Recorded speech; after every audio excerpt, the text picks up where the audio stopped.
And if they want compliance on some other issue, whether it be public health or whatever, and this is something the inquiry is hoping to learn and to help with, they may not get that compliance because people will not believe them. I won't believe them. Every video, every photograph, every story that comes out destroys what little confidence we may once have had. And it happens so often. I think it was especially shocking because it was video. Of course, I'm angry. Of course, I'm upset as the bereaved are. And we're also kind of numb because it keeps coming. And the numbness is not acceptance. It's just that the nerves are dying, if you know what I mean. It's over and over and over. These revelations come that these people could not live by the rules that they set. I think on this one particularly, on that day, I'm told anyway, it was December 14th, 2020. On that very day, Matt Hancock stood in Parliament paying tribute to everyone who had sacrificed by being locked down.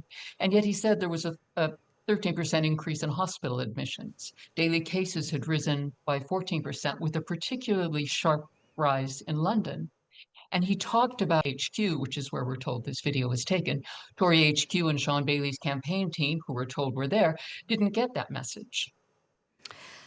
And at that time, when your husband passed, how did the COVID restrictions at the time impact your ability to grieve your husband and mourn your husband? My husband died early in the pandemic. He died in March of 2020, and the impact was tremendous. I couldn't be with him when he died. I was able to spend some time with his body. I wasn't able to get a priest to come and give him last rites. Um, Men in hazmat suits came to take him away. We did have a funeral, and it was limited to 8, I believe, at that time.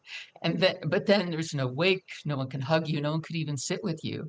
And it was really tough then to be truly alone, to grieve for, well, off and on 2 years. And that Christmas, or around the time that this video purports to show, I was alone with my husband's ashes on the mantelpiece for company. That was it. So it was tough. I'm really, really sorry. It sounds like a lot. How do you feel now about honours being bestowed on people who were at that party breaking the rules? How do you feel about Sean Bailey becoming a peer now? Uh, to be honest, I don't know much about the honor system, but I do know about honor. And it is the quality of knowing and doing what is morally right. And that has been thin on the ground, in my experience, in this government and in the Conservative Party. What does it say about their values that people who have broken the rules, that so many of us obeyed at tremendous cost, what does it say when those people who broke the rules are ennobled and rewarded?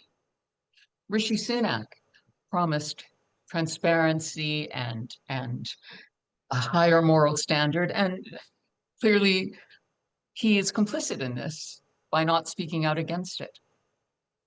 I don't know if they know the effect that seeing people rewarded this way, I don't think they know the effect it has on the bereaved. And it's not just the bereaved.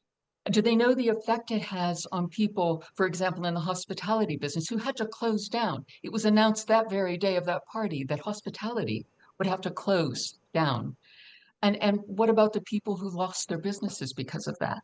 Do they know the effect it has on people when they give people who broke the rules honors? It's a really important point. And of course, I've seen a lot on social media, the effect on many of those frontline NHS workers who lived through an incredibly traumatic period as well at that time. Lorelei, the COVID inquiry has just started. All of this will be fed into the COVID inquiry. What do you hope to get out of the COVID inquiry? Yes, it started last Monday. It starts up again tomorrow.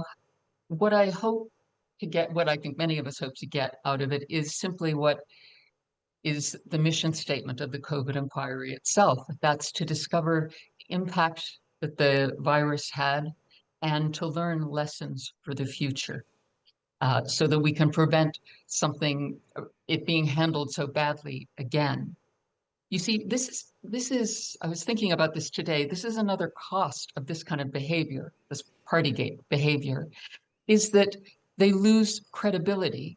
The thing is, it does damage for the future because um, the conservative government has been compromised by revelations like this. And if they want compliance on some other issue, whether it be public health or whatever, and this is something the inquiry is hoping to learn and to help with, they may not get that compliance because people will not believe them. I won't believe them. Every video, every photograph, every story that comes out destroys what little confidence we may once have had in the government.